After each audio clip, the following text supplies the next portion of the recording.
সমাগত বিধানসভা নিৰ্বাচনলৈ মাজত মাথো কেইটামান দিন বাকী। এতিয়া ব্যস্ত হৈ পৰিছে শাসক বিৰোধী সকলো নিৰ্বাচনী প্ৰচাৰত। মই বৰ্তমান উপস্থিত আছোঁ বহৰমপুৰ সমষ্টিৰ চলচলি হালোৱা গাঁও পঞ্চায়তৰ 1 নম্বৰ ৱাৰ্ডত। মোৰ লগত এই মুহূৰ্তত হালোৱা গাঁও পঞ্চায়তৰ পুতনি হালোৱা গাঁৱৰ কিছু স্থানীয় লোক আছে, লগতে কিছু যুৱক আছে। তেওঁলোকৰ পৰা যি আগন্তুক বিধানসভা নিৰ্বাচন তাক লৈ কিছু মন্তব্য ল'বলৈ চেষ্টা কৰিম, কিয়নো ইয়াৰ যি মুছলিম সমাজ আছে, মুছলিম সমাজে বহৰমপুৰ যি বিধানসভা নিৰ্বাচন, সেই নিৰ্বাচনত কিন্তু গুৰুত্বপূৰ্ণ ভূমিকা গ্ৰহণ কৰি আছে। তেওঁলোকৰ পৰা কিছু মন্তব্য ল'ম, যাতে যি আগন্তুক নিৰ্বাচন আছে সেই নিৰ্বাচনত তেওঁলোকে কাক প্ৰতিনিধি হিচাপে বিচাৰে বা এইখন চৰকাৰ সন্তুষ্ট হয় নে নহয়। আমি বিজেপি চৰকাৰখন সন্তুষ্ট আছোঁ, কাৰণ আমাৰ ইয়াত বহৰমপুৰ সমষ্টিত জিতু গোস্বামী ডাঙৰীয়াই যিখিনি উন্নয়নমূলক কাম কৰিছে, আগত বহুতবাৰ কংগ্ৰেছৰ চৰকাৰেও আমাৰ ইয়াত শাসন কৰিছিলে বা এজিপি চৰকাৰো আছিলে, কিন্তু কোনো বিধায়কে তেনেকৈ আমাৰ ইয়াত কোনো উন্নয়নমূলকৰ কাম আমি দেখা পোৱা নাছিলোঁ। বিজেপি চৰকাৰৰ দিনত আমি যথেষ্টখিনি উন্নয়নমূলকৰ কাম দেখা পাইছোঁ বা বহু আঁচনিসমূহ পাইছে। গতিকে আমি জিতু গোস্বামী ডাঙৰীয়া বহৰমপুৰ সমষ্টিত টিকেট পোৱাটো আমি বিচাৰোঁ, আৰু টিকেটৰ বাহিৰে আমি বেলেগক আমি নিবিচাৰোঁ। আপোনালোকৰ যি মুছলিম সমাজ আছে, যথেষ্টখিনি গুৰুত্বপূৰ্ণ ভূমিকা প্ৰতিটো নিৰ্বাচনত লৈ আহিছে, এই ক্ষেত্ৰত আপোনালোকে কি ক'ব? ভূমিকা যথেষ্টখিনি তেখেতে লৈছে, আমি দেখিছোঁ। আমাৰ কাৰণে তেখেতে যে বোলে কিবা মুছলমান হিন্দু বুলি কিবা আমাক বিভেদ কৰা নাই, আমাক সমানভাৱে সমান পৰ্যায়ৰে আমাক উন্নয়নমূলকৰ কাম দিছে বা তেনেধৰণৰ আঁচনিবিলাক দিছে।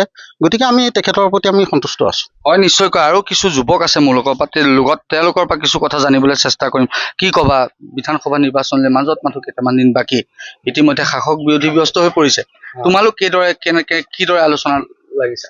আমিতো যুৱকখিনিয়ে আমি বিচাৰোঁ বিধায়ক জিতু গোস্বামীকে, তেখেতকে বিচাৰোঁ আমাৰ ইয়াত। বেলেগতো আমি কাকো ভাবিবলৈ নাই, আমাৰ গাঁওখনো তেওঁৰ লগতে আছে। দেখিবলৈ পোৱা গৈছে অগপ দলৰ প্ৰাৰ্থীয়েও কিন্তু ইয়াত টিকেট বিচাৰিছে। নাই বিচাৰিব পাৰে, কিন্তু আমাৰ পুতনিত তেখেতে জয় হ'ব বুলি, আমাৰ পুতনিৰ পৰা বহুতখিনি পাব বুলি আমাৰ আশা আছে। সেইটোকে হয়, নিশ্চয়কৈ। আৰু কিছু লোক আছে, মই তেওঁলোকৰ পৰা জানিবলৈ চেষ্টা কৰিম। কি ক'ব যে অগপ দলৰ প্ৰাৰ্থীয়েও বিচাৰিছে, যি মিত্ৰজোঁট অগপ বিজেপি মিত্ৰজোঁট, কিন্তু তেওঁলোকে প্ৰচাৰ চলাইছে যাতে তেওঁলোকে পুনৰবাৰ বিচাৰিছে বহৰমপুৰ সমষ্টিত তেওঁলোকৰ। নাই এইটো কেতিয়াও হ'বই নোৱাৰে। আমাক লাগে, আমাৰ যিখন চৰকাৰ চলি আছে সেইখন চৰকাৰ বহুত কাম কৰিছে, আমাক তেখেতসকলকেহে লাগে। জিতু গোস্বামী ডাঙৰীয়াই যিখিনি কাম কৰিছে এতিয়ালৈকে, কি ক'ব? বহুত কাম কৰিছে আৰু আমাক তেখেতকেহে লাগে। আপোনালোকে বিচাৰিছে। দেখিবলৈ পোৱা গৈছে যে বিজেপি চৰকাৰখনক মুছলমান বিৰোধী বুলি কয়। নহয়, মুছলমান বিৰোধী নহয়। বিজেপি চৰকাৰখন মুছলমান বিৰোধী নহয়, সেইটো ভুল ধাৰণা অপপ্ৰচাৰ চলাই আছে। কাৰণ চাওক, ৭১ৰ আগত অহা হিন্দু মুছলমান সকলোকে তেওঁ সমানভাৱে চাইছে, সমানভাৱে দিছে। গতিকে ইয়াত হিন্দু মুছলমান কোনো কথা নাই, ইয়াত কোনো হিন্দু মুছলমানৰ পাৰ্থক্য নাই। বাংলাদেশী, বিদেশী।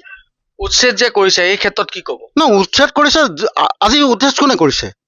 যাৰ মাটি ভেটি মানে থকাৰ পাছতো বসবাস বেলেগত গৈ পেলাই লৈ পেলাই দখল কৰিছে। আমাৰ খিলঞ্জীয়াখিনিয়ে কৰিছে নেকি? আমাৰ খিলঞ্জীয়াটো ক'তো দখল কৰিবলৈ যোৱা নাই। গতিকে তেওঁলোকে দখল কৰা সেইটো এটা হেৰিয়ে, সেই পৰ্যায়টোকতো আপোনাৰ কৰিবই। সেইটোত আমি আৰু ধৰ্ম হিচাপে কৈ পেলাই আমাক লাভ নাই। সেইটো কথা আমি কোনো ধৰ্মৰ বিৰোধী নহয়, আমি ধৰ্ম আমি তেওঁলোকো ইছলাম, আমিও ইছলাম, কিন্তু আমি ক'তো দখল কৰিবলৈ নাযাওঁ। আৰু আমাৰ দখল কৰা তেনেকুৱা অভ্যাস নাই। যিসকলে 100 বিঘা ক'ৰবাত আছে, আকৌ ক'ৰবাত গৈ পেলাই এনেই বসবাস এটা কৰি পেলাই আজি এঘৰ ঘৰ, কাইলৈ দুঘৰ, তেনেকৈ কৰি এখন গাঁও বনাই পেলাইছে। চৰকাৰী মাটি দখল কৰিছে। মোৰ ভেটিটোত যেন বেলেগে কোনোবাই বসবাস কৰে, তেনেকৈ মই থাকিব দিম নেকি? আমাৰ মাটি, আমাৰ কথা, আমাৰ চৰকাৰৰ মাটি, সেই চৰকাৰী মাটিখিনিত আকৌ কোনোবাই বসবাস কৰিব, সেইটোক উচ্ছেদ কৰিব, সেইটোত আমি বেয়া নাপাওঁ। হয়, নিশ্চয়কৈ। এয়া আছিল বহৰমপুৰ সমষ্টিৰ চলচলি হালোৱা গাঁও পঞ্চায়তৰ ৰাইজ।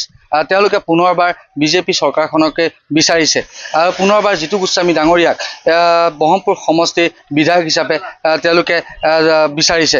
এটা কথা ক'ব লাগিব যে যি হালোৱা গাঁও পুতনি যি ৰাইজ, সেই ৰাইজে কিন্তু ব্ৰহ্মপুৰ সমষ্টিৰ যি বিধানসভা নিৰ্বাচন, প্ৰতিটো নিৰ্বাচনতে গুৰুত্বপূৰ্ণ ভূমিকা গ্ৰহণ কৰি আহিছে। আৰু এটা কথা তেওঁলোকে স্পষ্ট কৰিছে যে তেওঁলোকে যি বিধায়ক আছে, যিগৰাকী বিধায়ক আছে, তেওঁ কিন্তু হিন্দু মুছলমানৰ কোনো ভেদাভেদ কৰা নাই, সকলোকে সমান চকুৰে চোৱা বুলি তেওঁলোকে উল্লেখ কৰিছে।